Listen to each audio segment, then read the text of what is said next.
तर गुलाबराव पाटील काय म्हणतात, शिरसाट काय म्हणतात, देवेंद्र फडणवीस काय म्हणतात, मी काय भाजपचा का शिवसेनेचा प्रचारक आहे? मी माझ्या पक्षाची भूमिका आणि NBAची भूमिका मांडू शकतो. मी पलीकडच्या बाजूला जाऊन त्यांची भूमिका का मांडू? महाराष्ट्रात टक्केवारीचं प्रमाण पहिल्यांदा वाढलेलं आहे. 50%. तिसऱ्यांदा आकडेवारी चेंज झालेली आहे. का वाटतं बदल घडला परत? 66.5% त्याच्या अगोदर 65.2% होते.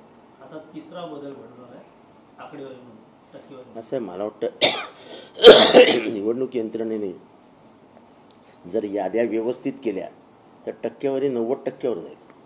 आधुनिक महाराष्ट्रामध्ये अजूनही नावं शोधावी लागतात. आधुनिक महाराष्ट्रामध्ये अजूनही नावाचे घोटाळे होतात, ॲड्रेसमध्ये घोटाळे होतात. हे काही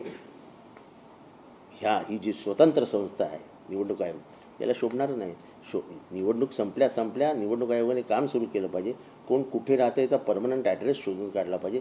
छानशा अशा वोटर लिस्ट बनवल्या पाहिजे. लोक आपाप मदत होतात. वॉर रूम आता CCTVच्या निगराणीखाली असणार आहे.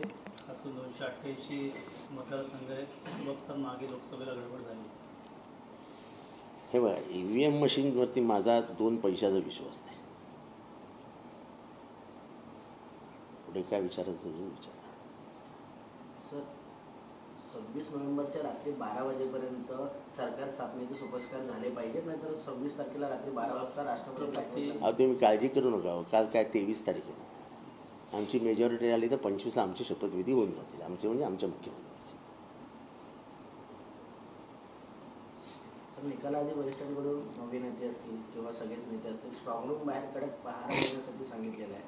कशा प्रकारे पाहता? कारण लोकसभेला देखील त्या स्ट्रॉंग रूम हेच चुकीचं आहे ना, की आमच्यासारख्या सगळ्यांनाच वाटतं की EVMमध्ये घोटाळा होतोच.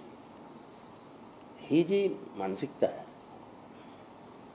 अस्वस्थता आहे, ही खरं विचारात घेऊन आता आपण स्ट्रेट बॅलेट पेपरवर जायला हवं. EVM मशीन कंप्लीट फेल झाल्या आहेत. लाईनीच्या लाईनी लागलेल्या असतात. 1-1, 1.5, 2-2 तास लोकांना लाईनीत उभं राहावं लागतं. अतिशय वाईट परिस्थिती असते जेव्हा आपण मतदान केंद्रावर जातो. विजयाचं प्रमाणपत्रच घेऊन बाहेर पडावं असं देखील आता कालच्या महाविकास आघाडीच्या बैठकीमध्ये झालं. कसं असतं, 5-7 हजाराचा लीड असला आणि उमेदवार डिक्लेअर केला की हा जिंकला, तो बाहेर जातो, हा इथला रिकाउंटिंग मागतो. आणि तो जर सत्ताधारी पक्षातला असेल तर तिथला माणूस बरोबर रिकाउंटिंगमध्ये ह्याला पाठवतो 5,000 पुढे आणि जिंकलेल्या माणसाला हरून टाकतो. अनेक ठिकाणी घडलेलं आहे.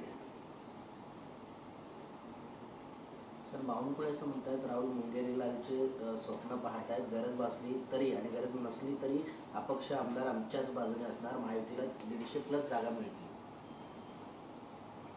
150 मिळतील ना? ठीक आहे, मग बघू आपण. महायुतीचे नेते अपक्षांच्या संपर्कात आहेत. मोठ्या प्रमाणात घोडा बाजार येऊ शकतो. हे बघा, महायुतीकडे पैशाचे पेटारे. त्याच्यामुळे त्यांना काय अपक्षांशी संबंध साधायला आणि पैसे द्यायला त्यांचं काय राहते. मागच्या वेळेस सत्तांतर झाल्यानंतर शिंदे गटातले सगळेच आमदार गुवाहाटीला गेलेले पाहायला मिळाले. संजय शिरसाट असं म्हणतात, गुवाहाटी नाही तर आम्ही आता दुसरा प्रदेश पाहू, आमचा देश आम्ही कुठेही जाऊ. पुन्हा एकदा कोणाच्या मनात काय माहीत नाही. जेव्हा काल बावनकुळे म्हणतात की देवेंद्र फडणवीसच मुख्यमंत्री होतील, तेव्हा साहजिक आहे एकनाथ शिंदेच्या गटात अस्वस्थता पसरणारच. त्याच्यामुळे कोण काय भूमिका घेईल 23 तारखेनंतर हे सांगणं फार कठीण आहे. महाराष्ट्र